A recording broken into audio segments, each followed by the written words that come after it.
আপনি কোথা থেকে আসছেন? আমি শতাবগঞ্জ উপজেলা থেকে আসছি। আপনার নাম? রামচন্দ্র রায়। আচ্ছা, এখানে আসার মূলত কারণটা কি? কান্তজি মন্দির এখানে আমাদের আসার যে গীতার মাঝে যদি কথা বলতে চাই যে বিশ্ব ধর্ম, বিশ্ব প্রেম, বিশ্ব মানবতা, কৃষিকালো জগতের ভারতের গীতা, তাই দেশে দেশে অনুদিত আদৃত অদিতা জগতের ধর্মগ্রন্থ ভারতের গীতা।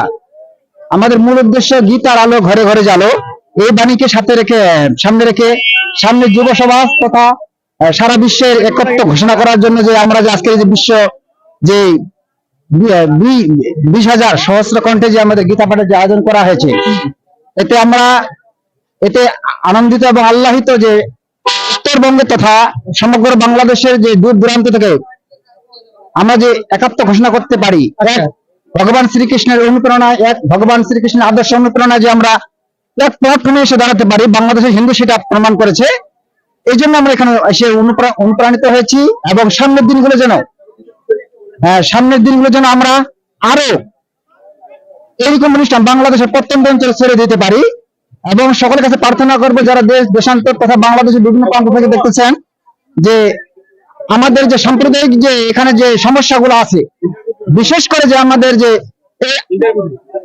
আন্তর্জাতিক পর্যায়ে যেটা আমাদের যে একটা তীর্থ পর্যটন কেন্দ্র, সেখানে কিন্তু আমাদের পার্শ্ববর্তী যে সম্প্রদায় ইসলাম সম্প্রদায় তারা জোরপূর্বক আমাদের নিগ্রহণ তথা আমাদের দিনাজপুরের নিপীড়িত নির্যাতিত সংখ্যালঘুদের উপর একান্তভাবে যে হামলা নিপীড়ন নির্যাতন হচ্ছে, এটা আমি সর্বাঙ্গীন ভাবে বিশ্ব সমগ্র দেশের আন্তর্জাতিক মঞ্চে যারা আছে তাদেরকে আমি নিবেদন করবো, প্রার্থনা করবো আমাদের মাননীয় প্রধানমন্ত্রী শেখ হাসিনা তথা ভূমি যে আমাদের যে মন্ত্রী মহোদয় নারায়ণচন্দ্র চন্দ্র এমপি মহাশয় স্যার এসেছেন, তাদের কাছে আমার নিবেদন যে বাংলাদেশের গোবিন্দজি তথা কান্তজি মন্দিরের সমস্ত সম্পত্তি যেন আমরা অতি শীঘ্রই যারা জবরদখল করেছে তারা যেন আমাদেরকে ফিরিয়ে দেয়, হস্তান্তর করে হিন্দুদের আমাদের মন্দির কল্যাণ ট্রাস্টের পক্ষে এটা আমাদের নিবেদন করবো। তথা আন্তর্জাতিক ভাবে যেটা আমাদের বিশ্ব ধর্ম সম্মেলন আছে সেখানে আমি জানাবো যে যারা লাইভ টেলিকাস্ট করতেছেন, আমি আর্য প্রতিনিধি সহ বাংলাদেশ তথা দিল্লি তথা সার্বদেশিক দিল্লি আর্য প্রতিনিধি সদস্য প্রার্থনা করেছি,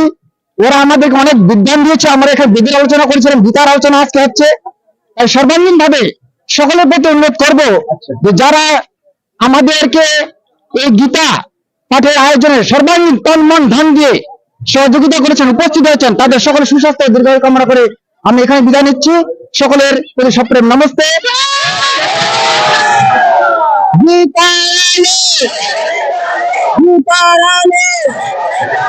সবাইকে নমস্তে। নমস্তে।